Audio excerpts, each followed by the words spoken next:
Good afternoon, everyone. My name is Serge Bui. I am the CEO of the Agri-food Innovation Council. For whatever reason, I've almost lost my voice, but I will be the moderator today. Thank you all for attending, and thank you to our sponsors, Osler, Oskin Harcourt, the Farm Credit of Canada, and AgWest Bio. So thank you to the three organizations for being our sponsor.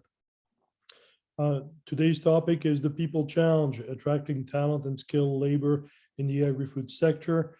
I want to thank our speakers today, Ryan Reese, National Director, Agriculture at the Royal Bank of Canada, Dr. Martin Scanlon, Dean, Faculty of Agricultural and Food Sciences at the University of Manitoba, and Jennifer Wright, the Acting Executive Director, Operation Program and Planning, Canadian Agricultural Human Resources Council. I'm going to ask each and every one of them to introduce themselves for a couple of minutes before we go into the prepared question. And I'm going to do it in the reverse order of presenting everybody. Jennifer, your turn. Please introduce yourself. Hi, good afternoon, everyone. Thanks so much for having me. My name is Jennifer Wright. I'm the Acting Executive Director with the Canadian Agriculture Human Resource Council. I've worked in HR for the majority of my career and grew up on a farm and in a farm retail or farm equipment dealership operation as a family, and have been working with the council for about 2 years on these HR issues and attraction and retention issues within the agriculture industry. Great. Dr. Scanlon, your turn. Yeah, thanks, Serge. Martin Scanlon, I'm the Dean of the Faculty of Agricultural and Food Sciences, as Serge just mentioned. U of M, we've got about 800 undergraduate students. They range from a 2-year diploma program in farm management to a number of 4-year degree programs. And that spans all the way from primary agriculture, things such as biotechnology, animal systems, and agroecology, all the way through to nutritional sciences. We also have a popular ag business degree. We also partner with the Price Faculty of Engineering to offer a professional engineering degree in biosystems engineering. So that's biosystems related to the sport of agriculture and food operations. In terms of my own background, I'm, as you can hear, I'm a newcomer, a relatively newcomer to Canada. I have a background in teaching and research on food processing, particularly directed to support the potato industry and to products made from wheat. I also sit on the advisory board, or I'm a member of the academic members of the Agriculture and Agri-Food Canada convened Skills Development Roundtable. So the topic of today's subject is really important in terms of that.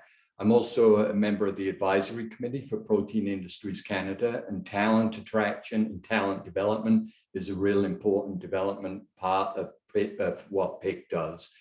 So I think today's topic is really important. And I think it's important that academic members are on these kind of boards and roundtables, because it's really important that we're listening to what we hear from industry about what are some of the skills gaps.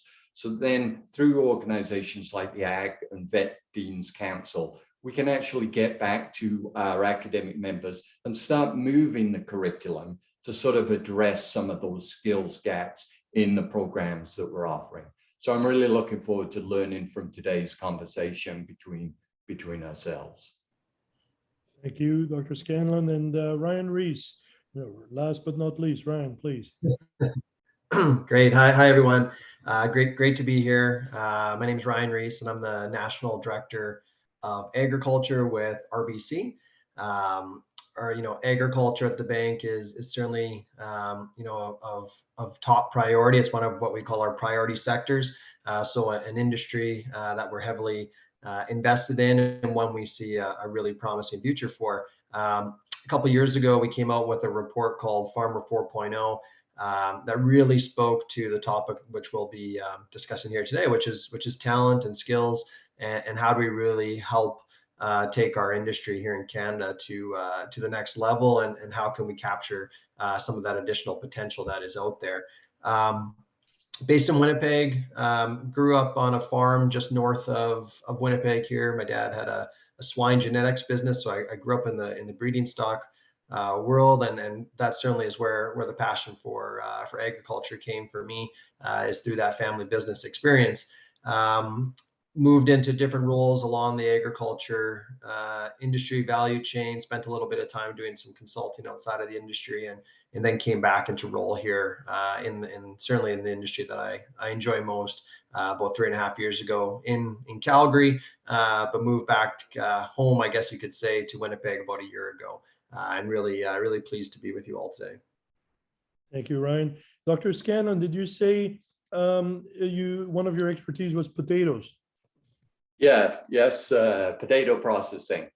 They certainly need all the expertise and the help they can get right now with the trade issues with the U.S., especially in PEI with the potato wart that was discovered. So a bit sad on that front. Before I go in some of the prepared questions, I want to remind our attendees of the system.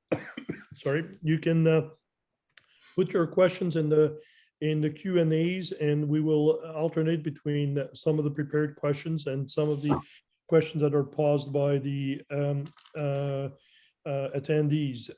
So the first prepared question, though, is: the agri-food sector has transformed substantially over the years. Although the picture is not uniform across the sector, oftentimes the businesses can be quite high-tech. What key changes has innovation brought to the workforce and academia in the sector? What are the implications in terms of how we would define an appropriately skilled workforce today? I think a very broad question, which should allow you to provide some good answers. So I'm going to start, and I'm going to start by you, Ryan, and then Dr. Scanlon and Jennifer. Sure. Yeah, no, certainly a broad question, and one that hopefully we all have some different perspectives on to create a good dialogue. When I read the question, I think it kind of goes hand in hand. As workforce and academia, brought forth through innovation, or is it the other way around, where innovation is changing the workforce and academia? I think no different than other sectors. Human ingenuity is responsible for advancements in efficiencies in production, right? So I mean, that's no different whether it's the agriculture sector, whether it's sciences, medical devices, all of those pieces. Really, it's the workforce, it's the academia, it's the foundation for driving the innovation in the sector. And when that innovation occurs, by default, some of the needs of the workforce then change as well. So given where we're at now, to help us continue to grow, we need obviously to take advantages of such advancements, of the innovations in the agriculture sector.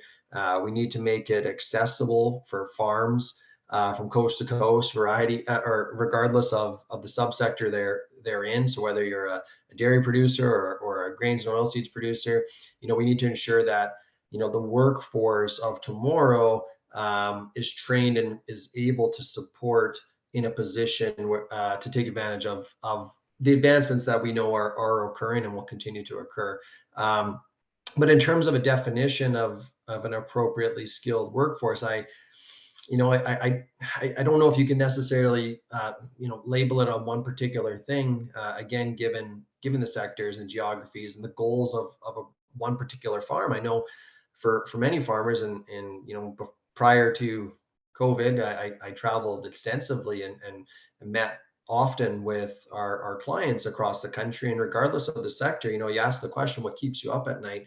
A lot of the responses are in regards to labor and accessing labor, and not necessarily sometimes even very advanced skill set of labor, but the appropriately skilled criteria may just be showing up and being reliable. So I think what we need is as an industry is to drive curiosity. We need to drive people that want to consider the agriculture sector as a place for a career, and obviously bring in various skill sets that the industry requires, as I've spoken about. But at its foundation, we need people that are committed. We need people that have strong work ethic. It is a weekends and evenings industry sometimes, and we need people to be open to that level of flexibility and that right mindset. So really, to answer the question, I think sometimes it's the most basic of things that we need for a skilled workforce, and there are some unique pieces for our sector, and someone who's young and or older, who's eager, who's ready to learn and listen and be taught, I think is really what we need more than anything. Thank you. Martin. Yeah, I'll pick up on what Ryan's just said. I think there's a core element, what colleges and universities have always done, which is to expect graduates to be able to critically think, to communicate well, and to engage with each other in a professional manner, because teamwork is a critical element for all things that highly skilled people do. So I think that element is not going to go away. I think that, part of your question was, how has technology kind of shaped the way that we deliver programs? And I think that is true. It is shaping how things are going on, because, I mean, it's a truism that technology is completely pervasive throughout society. And so you're seeing a rapid adoption of technologies in agriculture, food processing, and nutritional sciences. And so there's different approaches. I mean, if we look at, say, Olds College, they've developed that 2-year program, Techgronomy, that's just recently come out. So there's a particular program. We're taking a bit of a different approach. We're actually saying, well, we're not going to develop new programs. We don't want to compete with things that, the Smart Farm at Olds College is doing well. But it's really, really important that all of our graduates, regardless of what discipline they're in, that they have an appreciation of technology, what it can and what it can't do. So we're trying to get all of our courses, all of our programs to have technology components embedded in them. And to do that, we're working with technology partners, because the core technology is not our business. But we need to understand, and our graduates need to understand, how they can use that technology to implement solutions at a farm level or at a manufacturing level to make effective use of that technology. So that ongoing exposure has to be a component of it. And so working with technology partners, we've got, for instance, a relationship with Meadows Pestle at the moment, looking at some of their technology on some of our research stations, so that all of our students can get access to that data, get access to those tools, and then they can use it in the classroom or with special projects to generate new ideas that they have for what's a solution to an agricultural challenge. So I think that, yeah, technology is shaping it, but that those core skills, those core professional skills are not going to go away. And we can't let go of those as we move towards a technology implementation in our curricula. Thank you. Jennifer, your turn. Yeah, so similar to what Ryan was mentioning about, the labor shortage that's being experienced in the industry, our organization does a lot of labor market research and really focuses in on understanding the labor force today and in the future. And when we look at those projections, I know, everyday producers will say that they're definitely experiencing labor shortage, it's becoming more and more challenging to find workers in all positions. And our forecast out looks like that challenge and that shortage is going to double in the next 10 years. So taking a look at ways to increase efficiencies, be more productive, is definitely a way to help, but what we're seeing is that technology is being adopted very quickly. It's not necessarily, though, changing the number of people that are needed to work in the industry. It is impacting the skills required. So where you might not have had a necessity for technical abilities or technical understanding or ability to work with computers or apps or things like that in very entry-level jobs, those technical skills are becoming required at many different levels and pretty much all levels of work at this point. So we're, looking at ways to help support that. And in addition to what Martin has said about the skills that are there, I mean, even with the technology that's being adapted, we're hearing from producers that those soft skills of problem solving, communication skills, being able to work in a team, all of those kind of things are really key in all levels of work as well. And they're becoming more and more important because producers are now looking at bringing people in that haven't grown up on farms, that don't have that agriculture background, or that, having grown up in the environment or understanding how things work. So there is a need to teach that technical side, but without the good communication skills, problem solving, good team player, those kind of things, you're not going to be successful in teaching the technical or the very work hands-on related skills that are required. And so for us, it's kind of that balance between having those soft skills and then also seeing where technology is impacting all elements of the workforce. Great. Thank you very much, Jennifer, for this. I see some participants from the college side as well. I think Martin referred to that. Simon Potter, Red River College. Thanks for attending, and a number of others as well. Related to the previous question, how well do you think public perception of the working in the sector align with reality? What is the impact of that perception on the sector's ability to renew and grow its workforce and researchers?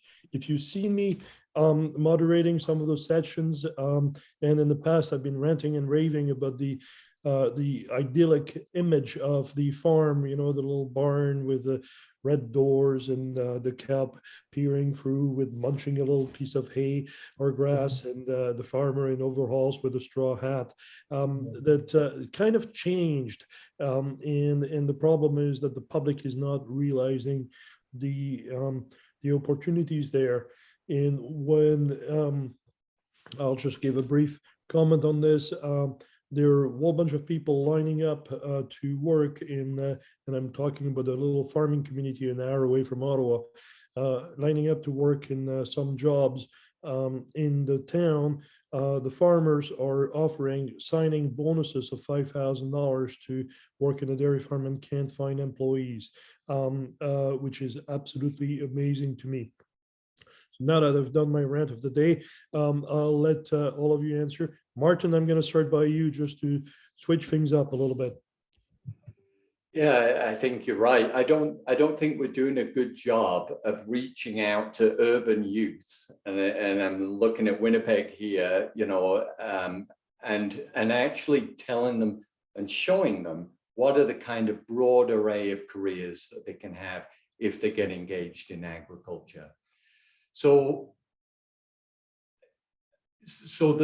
there's an image issue that we have to work with, I think, and that has to be really done at the school level. I think you have to get students that are potentially interested in science to actually see agriculture as a place where they can do computer programming, where they can do agrometeorology. So I mean, so we struggle with this in terms of our strategic enrollment management plans, how we reach out to people. I think there's also other avenues. I mean, we just started a program with the Faculty of Science here at the University of Manitoba. And what we're seeing is that you've got a lot of undecided science graduates. And yet we've got a real need on the digital agronomy side, a real need on the food processing side here in Manitoba. And so we're offering this program with the Faculty of Science that there's 4 to 6 courses that these undecided science graduates can take. And that will allow them to get some insights into what an agriculture or a food processing career is.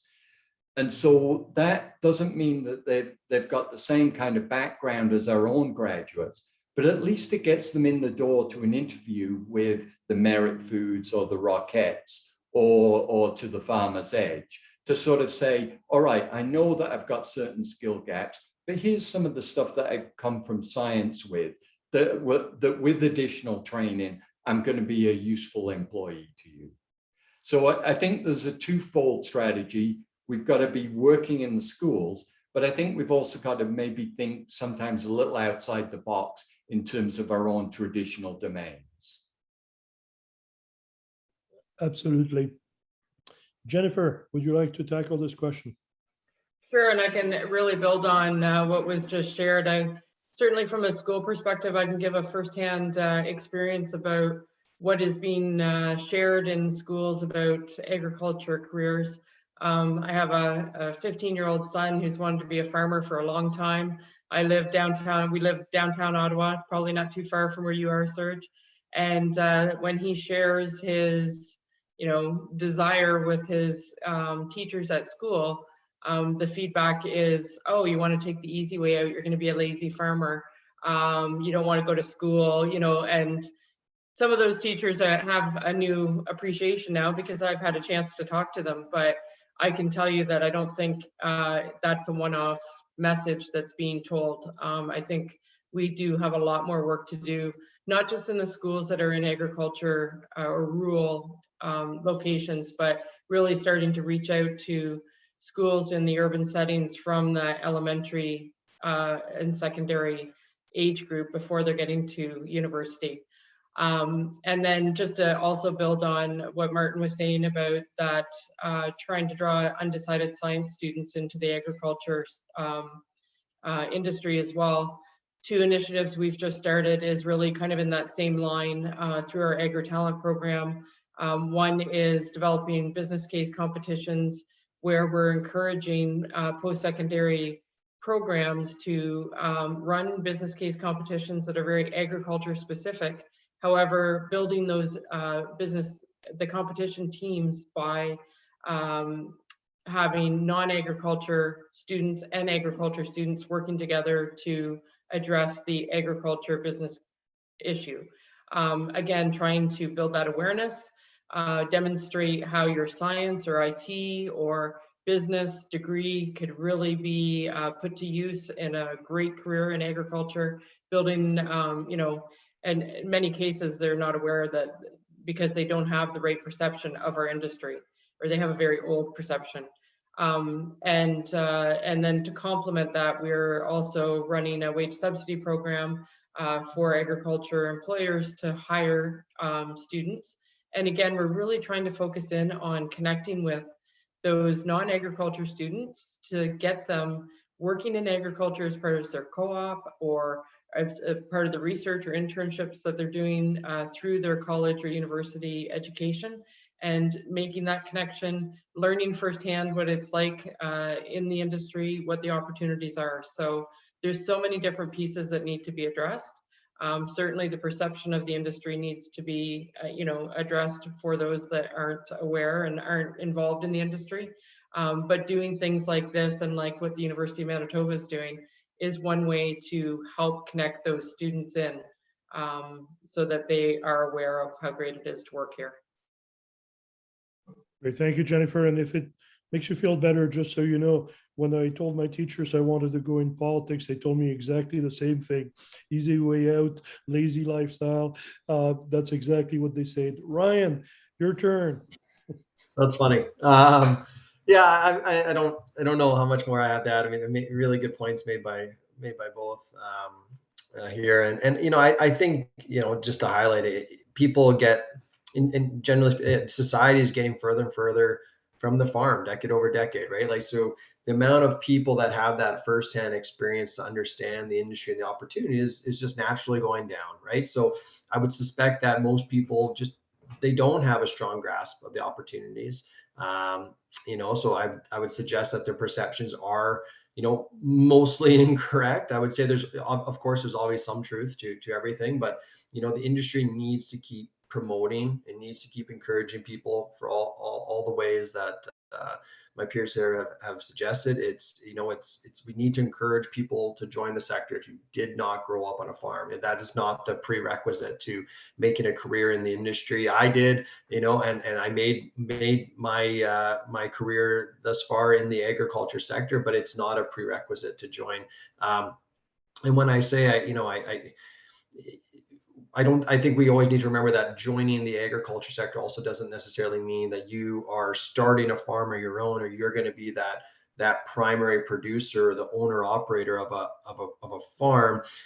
We know those barriers are very high to do that, and that's a conversation all on its own. But there's so many support roles to the farms now, right? Of this century, the farms are getting bigger and more complex.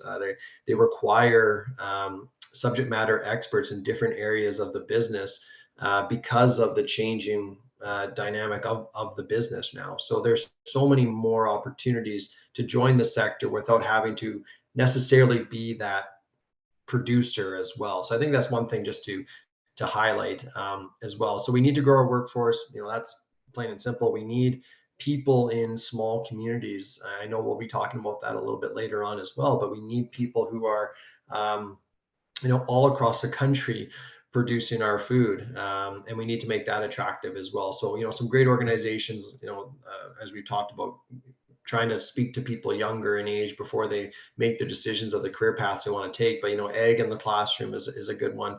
4-H is obviously at the heart of many of rural communities. There's great organizations that are certainly agricultural focused, or at least place a good emphasis on agriculture, that help do some of this. I'm personally myself, I'm a graduate of the Ivy Business School in London, Ontario, and I don't know how many people, I would suspect very few, entered the agriculture sector after graduation. We did a panel discussion with the Ivy Business School a few months ago. And it was great for me as an alumni to see, a traditionally, business school place an emphasis on building awareness for the agricultural sector and the opportunities there. So that was a proud thing for me to be part of, because I know how important reaching a broader demographic of people is for our sector. So, and then lastly, the last comment I'd make is just, I think co-op opportunities are great. I think, if farms have the opportunity to bring in young people for exposure, so they also understand the culture of the farm, the expectations of working on a farm, the things that necessarily you can't always learn in an academic environment, that's very important. Because, the thing you don't want to happen is for someone who's very interested in working in the agricultural sector, places a large emphasis on the skill sets that they require, and then they embark on that journey and they find that there's certain things about the sector that isn't for them, right? So there has to be exposure early on in that journey as well, because there's certain things about the sector that just are realities and good things in my opinion, but things that a lot of people don't necessarily have exposure to. We've talked a lot about the farm and the farms, and indeed the farms are a key issue. But I also want to go back to the research part of it, right? We are also looking at a lot of the researchers that are going in various fields and not maybe the fields related to agri-food research and innovation. We're seeing, in the robotics and different things, but away from the sector, and in application other than the sector. It's always cool to start thinking about building the next spaceship, but the next robot that's going to be used on the farm, maybe not as much. So are we suffering from the image on that front? Am I right on that? And I'm going to start by Martin on this. Am I right to say that we're also suffering from a lack of people wanting to engage into agri-food research and innovation? No, I think once people get engaged, I mean, I've so many people that I know that are working in the industry that didn't have an ag background, and there's one or two things that get them hooked. You know, it might be a summer job, as Ryan just said, or a work integrated learning opportunity that they had. But once they're in it, they're really powerful advocates for it. And they're the people who are going to go out to the Ivy School, to the Sauder School, and talk about all of the entrepreneurial advantages associated with forging a career in agriculture. I mean, there are these great things. I mean, there's nothing in terms of grand challenges for society. That intimate link between environment, agriculture, food, diet, and human health, and along the way, plant and animal health. I mean, it's so important. I mean, it's just, we've got to keep getting that message across. I mean, there was a recent competition jointly done by the Canadian Space Agency and NASA, and it was looking at what's the next generation of equipment that we need to design to get life on, like the planned mission to Mars. So some of these are really at the cusp of the best in engineering, the best in science and innovation, and they're uniquely agriculture and food. So I'm not going to be apologetic for agriculture. There's nothing old hat about it, but it is still the bedrock of what a lot of society rests on. So it's important that we're attracting talent to it to get those best ideas and the best youth into it. There we go. Martin has linked agriculture and space. This is good. Next time we'll see Star Trek landing on the farm. Ryan, Jennifer, on this, would you like to add anything else? Or Ryan? Nope. Yes. Nope. No, sorry, I had my own mute button on.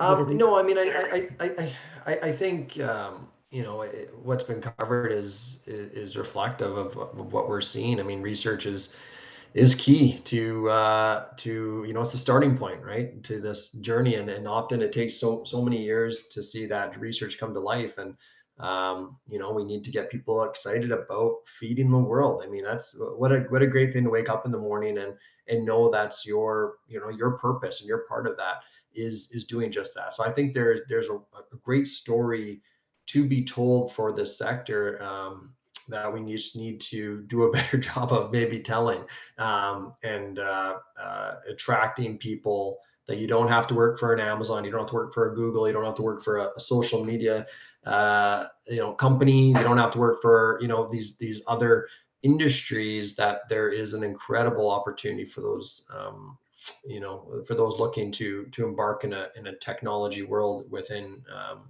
agriculture. Thank you for that. Thank you for that. Martin, Martin brought the space and ag. Ryan is bringing agriculture can bring joy. So, you know, I'll be like the Duke of Sussex, Prince Harry, and say, quit your job, and it can bring joy, and come to agriculture. Jennifer, any further comments on this? Yeah, no, I was just going to mention, you know, the innovation and research that's happening within Canada. I think in the news yesterday, there was a lot of coverage on the latest innovations around treating COVID-19, and it was plant-based, and it's Canadian-led. So, you know, there's many different ways that we can get those messages out about food production, plant production, and what we're doing here. One thing that we also hear that, you know, with the automation and technology that's being implemented on farm and with it across the industry, a lot of that technology and implementation is coming from outside of Canada. And from what we hear from producers, when they go to implement, they're bringing in, you know, they're buying products from Europe, they're being implemented into their operations by the companies that are providing, you know, the expertise from Europe. Developing those skills and expertise in Canada will also help push that innovation and help Canada lead the way in that area as well, I think. Great, thank you. And I do want to remind attendees that they can ask questions in the Q&A section of this. You can just type your question and we will go through it, unless I'm asking everybody's burning question, which is very unlikely. But going to the next prepared question, a significant portion of agri-food activities and research were conducted outside of major urban areas. At the same time, the demographic shift towards urban centers remains a constant.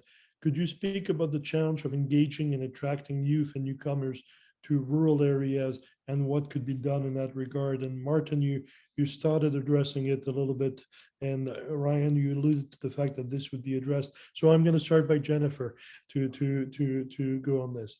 Jennifer, you're. Yeah, and I know this is a real challenge with a lot of rural communities, and something that that we hear a lot about. So there's a few things. There's the things of communities ensuring that they have supports in place for newcomers, that they have the openness and services available to newcomers and youth to make their community really welcoming. One thing that we are hearing, especially with the pandemic, there's been maybe a little bit more movement out of urban centers to more smaller towns or rural settings, but that's not necessarily translating into an increase of labor pool, because many times those people are moving to those areas and keeping their jobs, working remotely from wherever they've come from, and not connecting in with the local labor force, but maybe increasing the number of services and that type of thing that they need, so impacting the communities that way. The other thing that we're hearing is cost of living. It's not just in the urban centers where that cost of living is really increasing. It's increasing in rural communities as well. And so when you're looking at trying to attract entry level or younger people, or people just starting their careers in Canada, having affordable housing and having that the social structure in place that can help support your population is a real challenge. And I know it's something that a lot of rural communities are looking to address these days as well. So something that we don't necessarily think of. And then I'd just say thirdly, make sure that you're connecting with your community and really promoting those opportunities within your own community. And when you attract people to work in the community, it's an inclusive environment and they are supported. But again, we're hearing that not only is remote working having an impact on where people live, but we are hearing from a number of rural communities that they're starting to lose access to their own labor force that already live there, because they're being recruited to work remotely on call centers or that type of thing from home. So, especially in agriculture, when you're looking at, as Ryan, kind of mentioned, some of the things in agriculture, you don't always get your weekend off, and you don't always get to work from home. And so when you're already facing that shortage and then having that competition come from outside, it can be really challenging. But I think there's some really good examples of, identifying what is good about your community, what the benefits are of living there, and then increasing the number of services available and that open-mindedness to the value that attracting youth, attracting newcomers to Canada to come live within your community is going to have for you. No, I appreciate that. And indeed, we need to spread the message. I see my friend Alex Binkley, the journalist, is listening, so maybe he can write something about this. Ryan, your turn. Well, I think Jennifer really spoke eloquently about that and hit on really the comments I was looking to make. I mean, I think and actually propose something in a way I hadn't really thought of it, and that's exactly with the benefits of the remote work can in fact take people from the workforce of agriculture currently and move them into other roles that previously they were unable to do. So a really unique perspective. I hadn't really thought of it that way, because usually it's the way I've been thinking about it. And certainly you touched on the cost of living component. I hope that's a driver that will drive people to more rural communities. But that remote work will help keep people in those less urban centers. I think, and I've seen it a number of times myself in personal life and with friends and people, and industry that, either a husband or a wife wants to stay in the smaller community because they can find, meaningful employment there. But the other spouse, for what they've trained or what they've done, they can't find that same employment. So that's kind of that pull to that urban center where there's an opportunity for both. But again, with that remote work now, is there a way to keep those communities a little bit more vibrant because you have more people there and those extended services and so on and so forth? So maybe that helps at the end of the day with the community itself. How does that help drive people into agriculture? Probably that's that next layer, or perhaps when companies are looking at places to invest, no different than in Portage Prairie, with Roquette, like being able to use that as a community, say that's where we want to build this world-class facility, maybe with more people in those communities, with less people moving to urban centers, there'll be more of that generation of jobs through those types of investments. But it's a real challenge, and I think it goes to government as well. We need to build policy that helps bring the right people in. So I'm not a policy expert. I work on policy internally with the bank, but certainly I hope that our immigration policy and our agriculture policy makers are working in tandem with each other as they look to kickstart some of these communities that really do need people and people that are interested in working in the agriculture sector. Because it is very important. There's a lot of towns that need people, and there's a lot of towns that need people to work in agriculture. So I hope there's some synergies there, and I hope the people in office are working with that mindset. I think Ryan, you put your finger on an important piece: the federal government's participation in this. Policies being made and policy favoring urban centers, whether or not it's the electrification of buses and then increase the cost of carbon, which makes it very difficult for people to move in rural areas due to the simple cost of heating yourself or traveling. Those are having detrimental impacts on our ability to create rural centers. But I also do agree with you in terms of getting those anchors in whether or not it's Roquette or others, those anchors in rural settings that will end up creating communities there. We used to do that with the train in the 19th century, right? You put a train station in the middle of nowhere, and suddenly a village got founded and a city got founded. Martin, your turn. Yeah, I think the attraction of talented people, whether it's agriculture or food processing in rural areas, is a real problem. And I'll use the Portage example. So Portage is a town about an hour's drive west of Winnipeg with about 13,000 people. And this company is not Roquette, but this particular company, it's a major food processing company. They run 4 buses a day from Winnipeg out to Portage. And that's to ensure that they've got people with the right skills to ensure the continuity of their operation. So these problems, I don't think are going to go away. I think one of the things in terms of mentioning services that I think is a missing piece is the broadband development of the technology out to rural areas. I mean, it's now to the point where a private entrepreneur has eclipsed all other big telecom companies in getting that broadband connectivity across rural areas. And so services is a component. And so there is an issue for government support on that. But I think at a personal level, as once a youthful newcomer to Canada, I think what helped me integrate was really the fact that I felt very welcome immediately coming here. And I think that communities, rural communities, really have to do I think they have to be proactive in integrating people socially and culturally, because these people are already integrating economically. So that's, I think, an important element.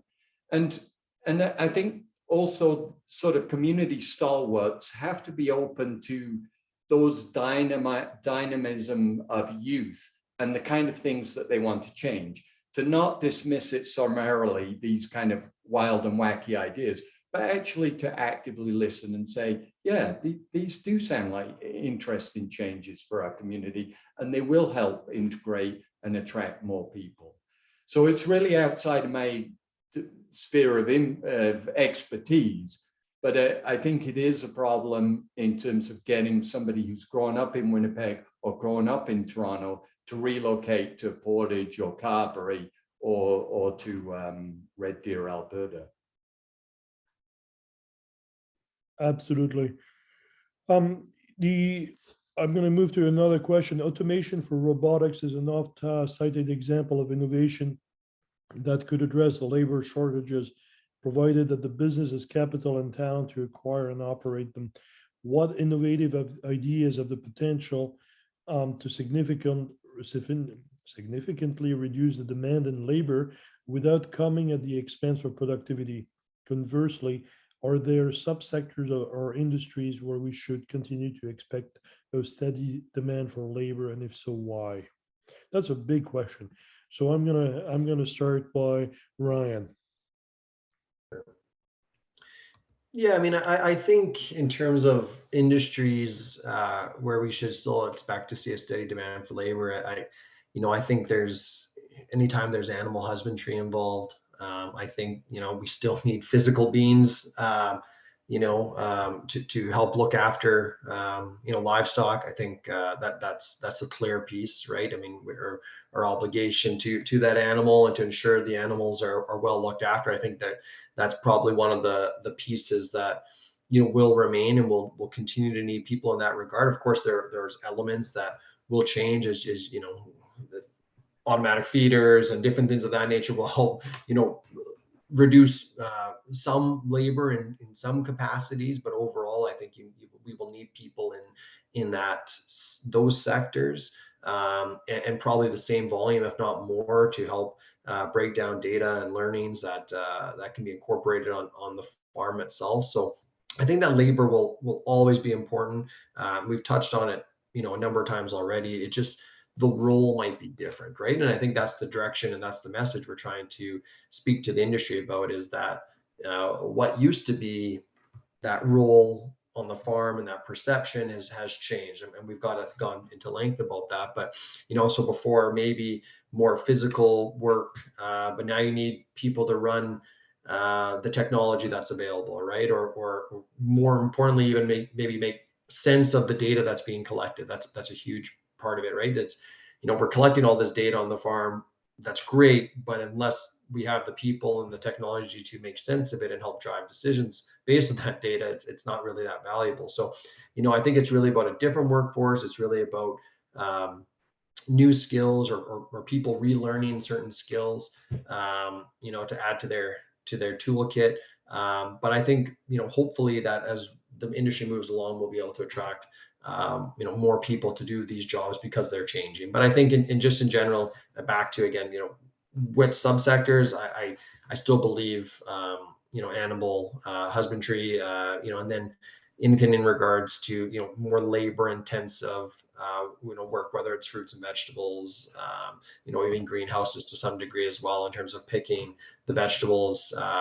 Those are, I'm sure there's technology and there are technologies that are underway, but I still think for some time, that because they're such precise jobs, and we'll still be looking for people for those roles for some time.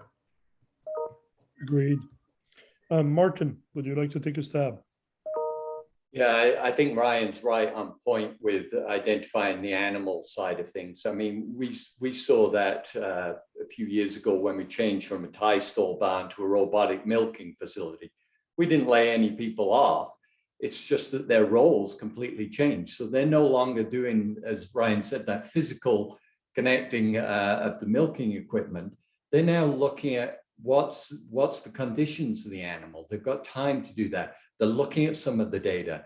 We've had a real increase in the amount of attention that can be paid to the quality of the milk, to the animal welfare thing.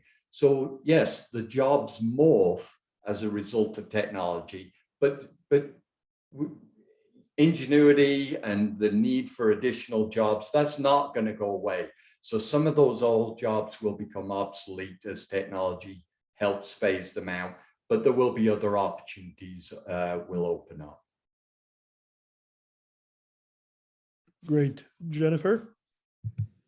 Yeah, I really don't have much more to add to that. I think my colleagues here have really summed it up really nicely, and you know, driving that point home where it's not necessarily less people, it's just different types of skills that are going to be required.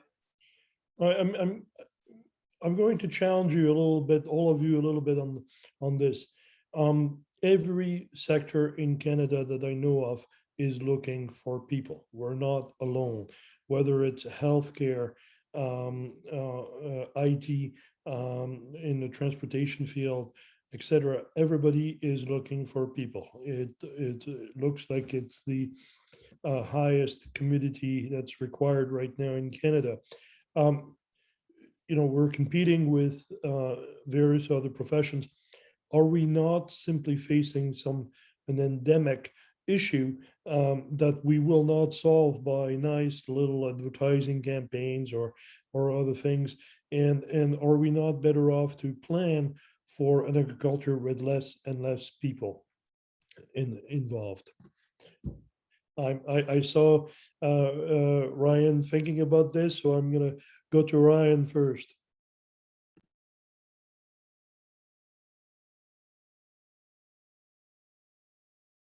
There we go. It certainly goes. You know, I'd like to have that as the plan B, I guess. You know, I think our goal is to attract people, and so much of the potential of the country relies on the attraction of people when it comes down to, you know, the opportunity for export markets and increasing production, and you know, Canada as a whole will benefit if we can have a more robust agriculture sector. But you bring up a fair point. You know, we require people to do that, and if we can't find the people to do that, I think that will ultimately hurt our sector, or at least won't allow us to capture the opportunity that is available. So perhaps maybe we remain status quo, and production and efficiencies don't reach the targets that we think are available.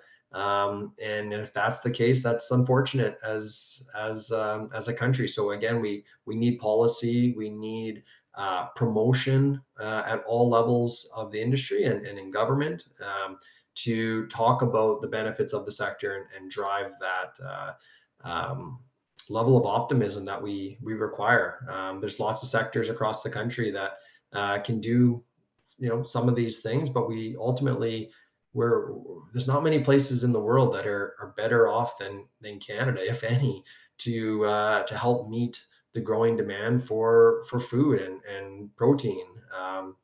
It's an opportunity that would be lost. Absolutely. And now that I brought a fair point based on Ryan, I'm going to have to think about an unfair point. But before I can move to that, Martin and Jennifer, anything to add to that? Martin? Yeah, I mean, picking up on Ryan's point, I mean, the Barton report essentially started off with identifying key sectors of the Canadian economy. And agriculture was the prime example that Dominic Barton gave, because we have unique natural endowed benefits associated with land mass, with soil, with weather, and with water. It would be, I think, just criminal if we do not sort of make sure that we have talent to make the best use of those, either from creating value-added opportunities within the country itself or producing more for the food security issues globally. So I think it is important that we do that job, going back to an earlier question, of showing the benefits of all of the exciting career opportunities in agriculture. Jennifer. Yeah, our organization is actually leading a project in partnership with CFA and Food and Beverage Canada to develop a national agriculture and food manufacturing workforce strategy. And in these conversations that we're having, I mean, it's a complex issue. We know we're competing for talent, not only with other industries in Canada, but other countries trying to attract talent, because you know, every country in the Western world, anywhere developed, is facing a labor shortage, and that is becoming more and more of a challenge. One thing that we're looking at with this strategy, you're exactly right. It's not just, you know, let's put out a good campaign and tell people there's jobs available and that's going to solve the issue. It's really complex. There's systemic issues, there's policy issues, there's attraction to the industry issues, things like that, and having just enough people available. I think one thing that we have experienced over the last little while is non-agriculture people understanding that they're, you know, what happens when there's not enough people to process their food, when they're going to the grocery store during the pandemic and milk's not in the packages that they want, or there's you know, a shortage of fresh produce because we didn't have enough people available to, you know, pick what was in the fields or to plant. So it's becoming more, there's more awareness there, and there's definitely a story to tell about the importance of it. But certainly from the work we're doing, we're hearing that this isn't an issue that's impacting the industry in the future. It's impacting it now. It's impacting investment that's happening, expansion plans, things like that, because we're kind of hitting that crisis point with the shortage now. So we need to be, you know, moving things forward and identifying and addressing some of the things that are going to help, knowing that, you know, we're facing the same challenges that many other industries are facing as well. Agreed. It does look like I'm not asking all the good questions, because we've got a very good question from Simon Potter, Red River College, a few years ago. The head of the private industry Human Genome Project categorized medicine as a discipline run by doctors with input from data science, which will shortly become a data science with input from doctors. This has many skills, HR implications. I really like this question. Do you see an analogous transition on the horizon for AgTech? Martin. Yeah, good question, Simon. Yeah, I think eventually there has to be, in terms of what you would say is the importance of technology taking over so that the human aspect is relegated. But I mean, as complex as medicine is, I would say that that both animal and plant agriculture are so much more complex. So if we look at the plants, you've got all that biological variability. Then you've got that interaction of that biological variability with the physical, the chemical, and the biological component of soil. And then layer on top of that all of the weather issues. I mean, I don't see any need for less agriculture graduates anytime soon. But again, going back to the premise of the webinar, the need for graduates to have different sets of skills than they would have had even 15, 20 years ago is now upon us. And we need them to be technologically savvy so that they can decide what is a good tool to be used from technology for what they need to do in agriculture today. Jennifer. Yeah, no, I would agree with that sentiment for sure. And I think as we've talked, you know, there will always be a need for people, even if those skills and the type of work they do on a day-to-day basis in the industry is a bit different. So I don't really have much more to add than that. Great question, though. I agree. It was a very good question. Ryan? Yeah, no, I think well answered. I don't think I have too much more to add on that topic. But yeah, thanks for the question, and thank you, Dr. Scanlon, for answering it so well. Very good. And next question will be, I hope I'm not on mute. No, I'm not on mute. Could you speak about the type of collaboration that should exist between public, private, and nonprofit stakeholders to ensure a continuous flow and renewal of researchers, innovators, and labor in the sector? How effective is this collaboration today? First, is there really such a collaboration today? I'm going to start by the expert, which should be Jennifer first.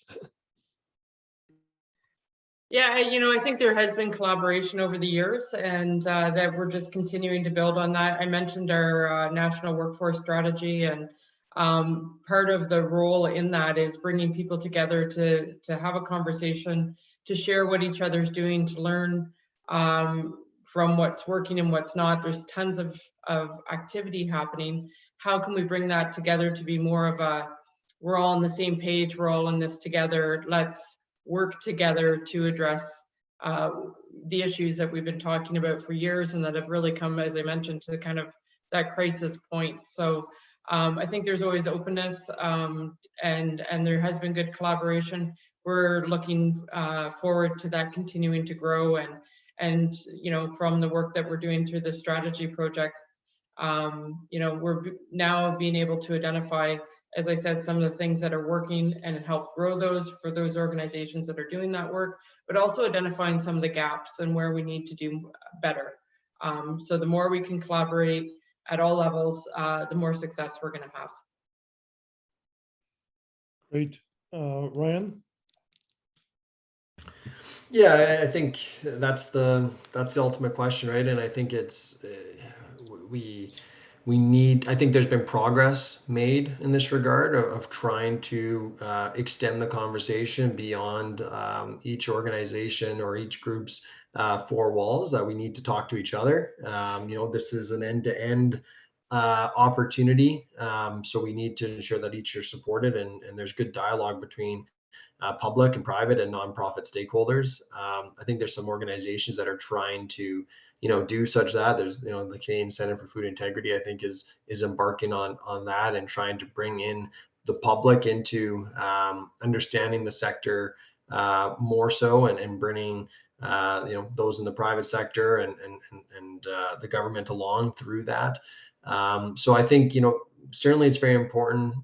We need support of governments to fund or not necessarily even fund, just to promote the importance of ag in Canada. Certainly funding is always a good thing as well to kickstart some of these things. But we need a place where startups can thrive. We need a place where young people can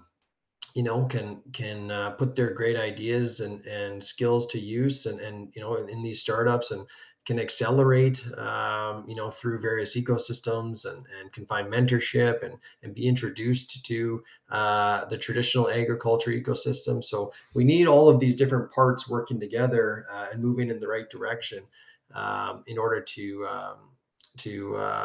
prosper. And I think something we haven't touched on yet on the call is there is the reality of the climate conversation as well.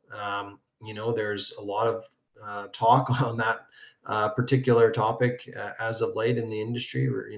Regardless of who you're speaking to, we're all trying to understand that piece, and where each of us play a role in helping to eventually meet the targets that our government has put in place for us. So we're all working as Canadians too, and I think that particular objective and goal for the industry, we have no choice but to all work together and ensure that we're finding solutions that work.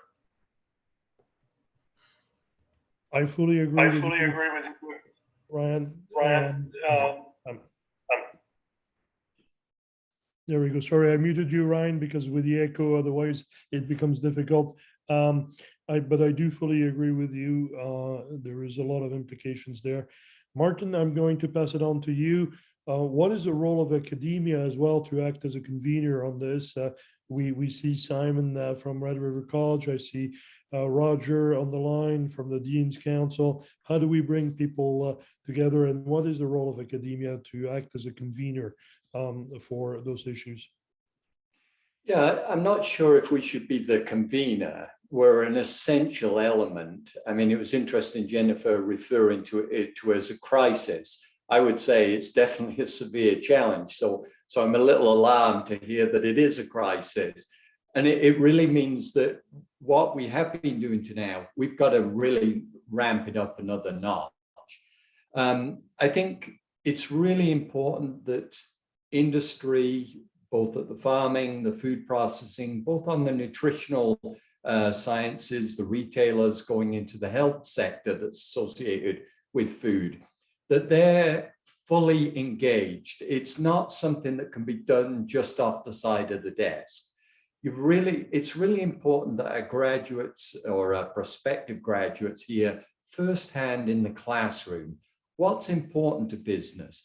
What are the skills that they should be looking for? What's the networking opportunities that they should be availing of to get them to understand the kind of excitement associated with the industry, and then get those people to take on a work integrated learning or a summer job or an entrepreneurial project, say with the business school.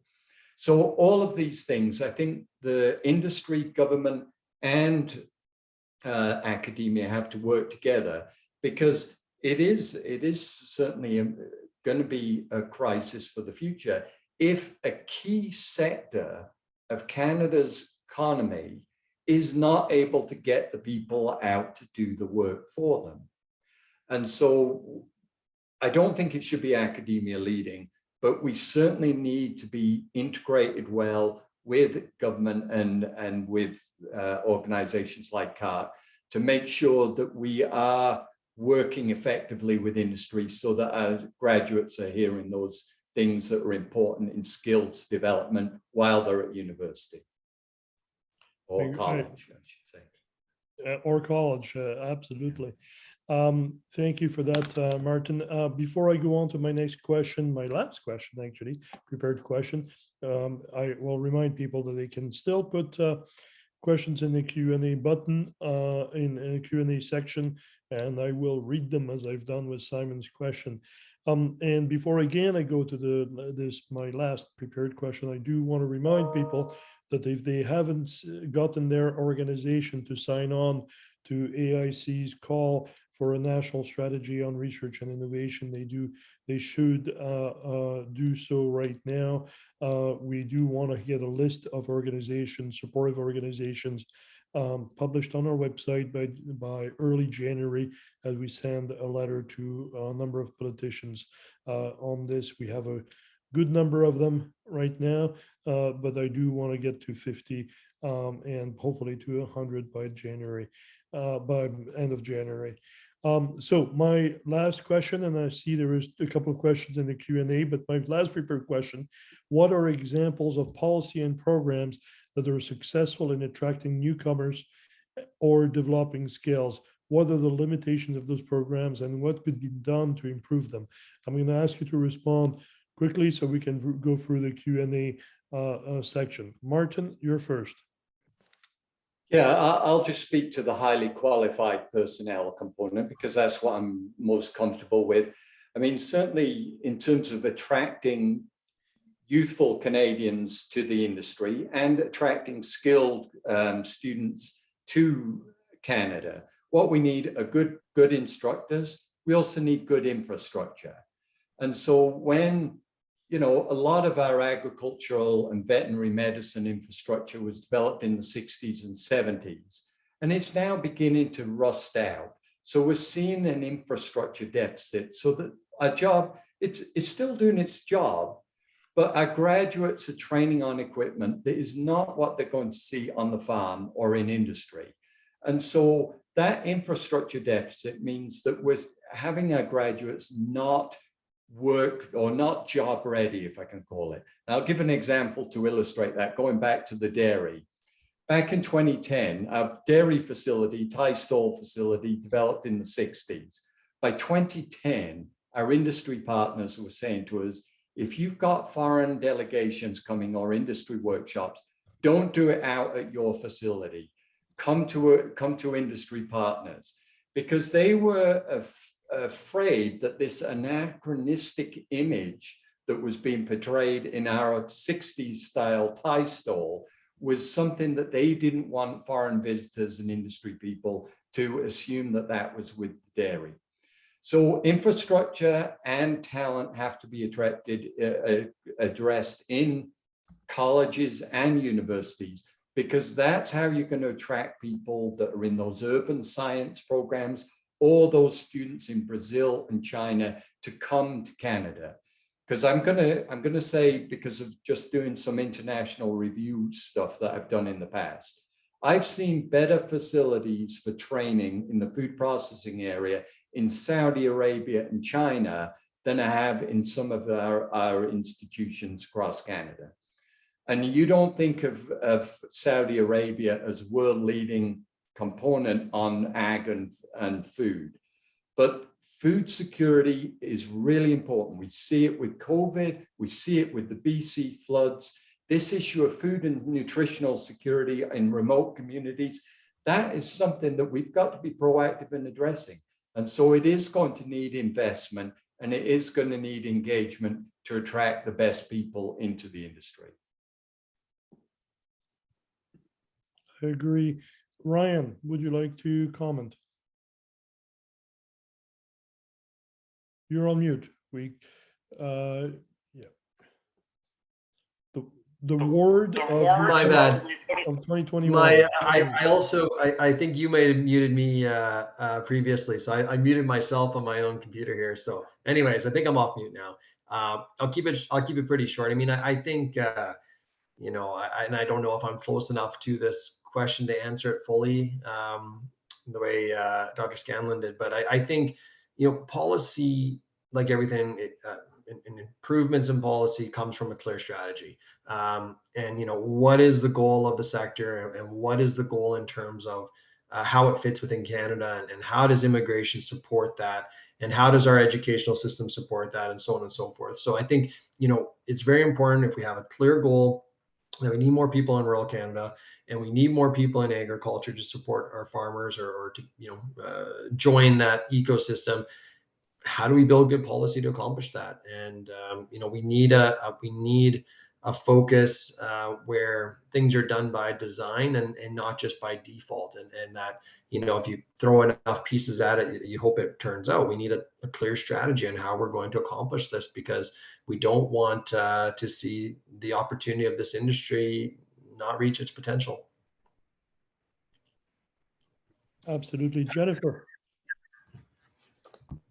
Yeah, again, I agree with both my colleagues on the comments that they've made. I'll give a couple of examples of things that are working as well from a newcomer to Canada, or attracting people that come to Canada to live in rural Canada.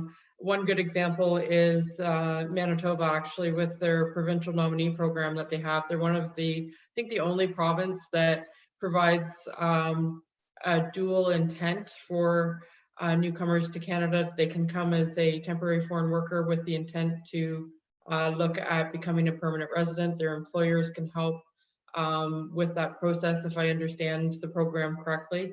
But it's had a good impact on attracting newcomers to Canada to live in rural Manitoba, to stay there, to work there, and to establish their roots. So that type of thing could, you know, maybe be looked at in other areas of the country. And then where we've seen success or heard of success is communities similar to what we've talked about through this call. Communities coming together to really work together to be that attraction and retention group, to ensure the services are there, to, you know, ensure that when you're attracting a family or someone to come live in your community to work, that they understand the benefits of working there, where the value is going to be there. You know, if it's a family coming, what opportunities are there for the spouse, what the education options are for, and extracurricular options are for kids or whoever may be coming along with you. So, you know, really opening up to making these activities and initiatives to be not just one company or one employer, but really working together with your community to ensure that you're attracting people to come live and work and stay in your area. Thank you very much. I appreciate that. The Q&A was actually not a question. It was Roger Larson telling me that the Dean's Council was going to sign on the AIC's request for a call for a national policy on agri-food research and innovation. This is great. Thank you, Roger, for informing me and everyone else on this call. This is great. Much appreciated. Now, Ryan, you told me I made a fair point earlier, so let me make an unfair point. You raised the issue of climate change and the focus on climate change, and you know, I've got a 4 and a 6-year-old daughter. I'm as interested about climate change than everyone else. I do want to leave a better planet to them than I found it, and doesn't look likely at this point. But we do want to make a significant effort. At the same time, if you listen to organizations such as the FAO and others, there is a significant concern, as we've heard on a similar webinar earlier this year, that some countries are going to look at climate change, and we shouldn't be making a choice between climate change and food production.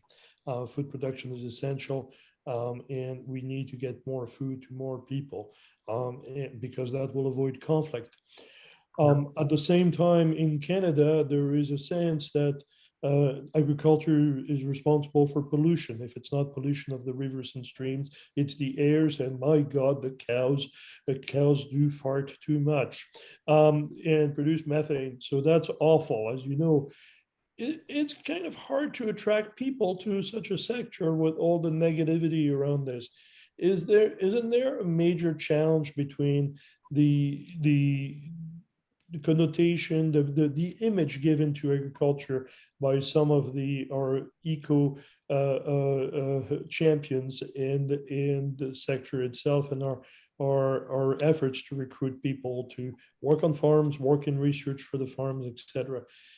So now, with this unfair question, which was not prepared, I'm going to go to Martin to request the first answer. Martin, please.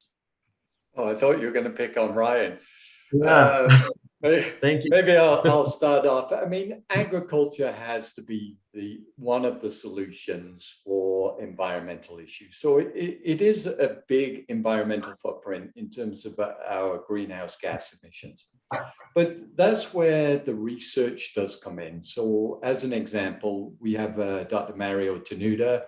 He's the 4R nutrient management chair, and that's with industry funding from Fertilizer Institute of Canada, from the Western Grains Research Foundation, and also from NSERC. And so that's a 5-year program that's helped develop a whole broad array of additional academics who are working alongside Mario to look at what are some of the issues that we need to do to reduce nitrous oxide emissions. Because I think what can't happen, and I'm particularly thinking food security here, what can't happen is that people who have no appreciation of some of the issues associated with emissions reduction in agriculture dictating how it is done. So agriculture does have to be somewhat proactive in saying, yes, it's important that we are doing our part to improve this connection between environmental health and human health through food and agriculture. But it should come from agriculture as solutions rather than some ad hoc fiats. And I don't want to mischaracterize some of the government policy, but certainly I think that there needs to be that give and take between policy and what is possible at a field level. No, I certainly appreciate that, Martin. And trust me, there is no one more concerned than what we're hearing on occasion from Ottawa, especially with the Minister of the Environment and Climate Change, who very close to Quebec. And as you've seen, the province of Quebec is talking about looking at smaller eco-friendly farms, etc., and directing their funding to this. That doesn't work in the West. It doesn't work in a good part of the rest of the country. So that's a bit of a concern in view of the fact that the minister has already expressed his thinking that what's happening in Quebec is important and is good. Jennifer, because I'm being unfair, I'm going to throw you on this political question, and we'll record it and send it to the minister immediately after. Thank you. No, I would just say that, when we talk about research and innovation and opportunities within agriculture, climate change, and some of the issues that, we're facing it's a real opportunity, I think, for attracting people to work in the industry and be part of the solution. As Martin mentioned, it is something that is agriculture deals with on a regular basis, and it's something that there's been a lot of progress made on. Again, going back to the perceptions of the industry, maybe that progress and the positive things that are happening aren't as well known amongst those that are not involved in the industry. But when we look at soil conservation efforts, water conservation, precision agriculture, different ways of doing things, different methods, these are all things that are happening, and that innovation and research to continue to make all activities related to the industry better, is a good place to start. And it could be, as I said, an opportunity to attract people to work in the industry. Food production and food sovereignty, food security is a very important part to every person's life. And if they want to be part of the solution, they can get involved in the industry and work on the research and the innovation that's happening. Jennifer, I'm so pleased that you talked about the positive things done by the sector.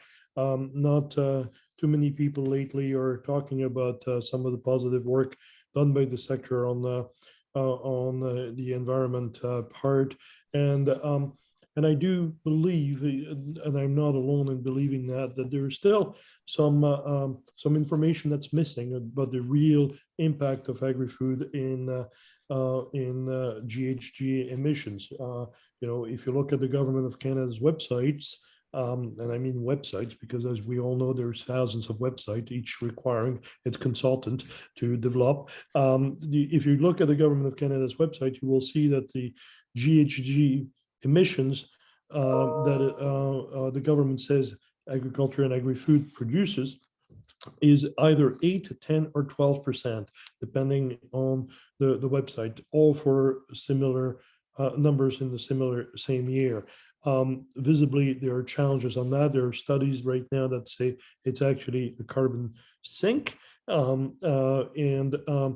is a significant requirement for research on this, and AIC just had a conference on this specific issue.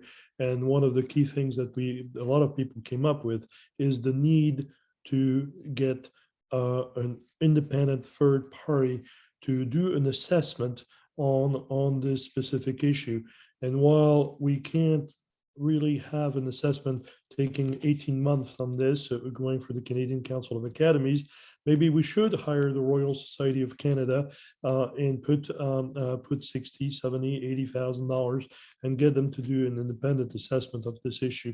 Ryan, you're the banker. Will RBC fund an assessment on the impact of agriculture on GHG emissions? You asked me to be unfair.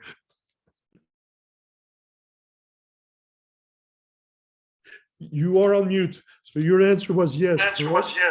Yeah, that's right. Again, I'm terrible at this. You'd think after spending 2 years and 10 hours a day on this, I'd be better at it. But I didn't hear your question, so I guess I'll just carry on without answering it.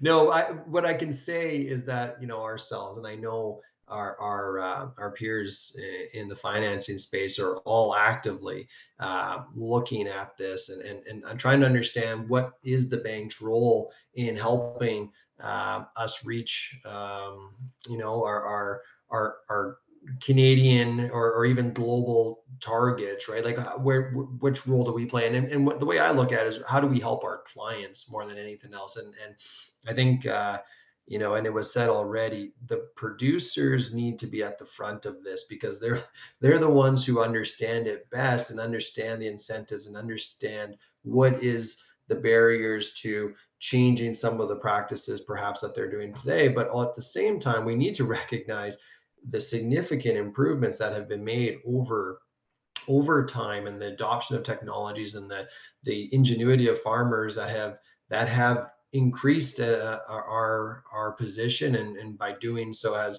certainly reduced our emissions per unit, if we look at it that way as well. And because we are an exporting country, Canada as a whole is by default producing additional greenhouse gases, but we're also feeding the world, right? So we have to look at it from that lens as well. When we look at this topic, it's a topic that's a mile wide and a mile deep.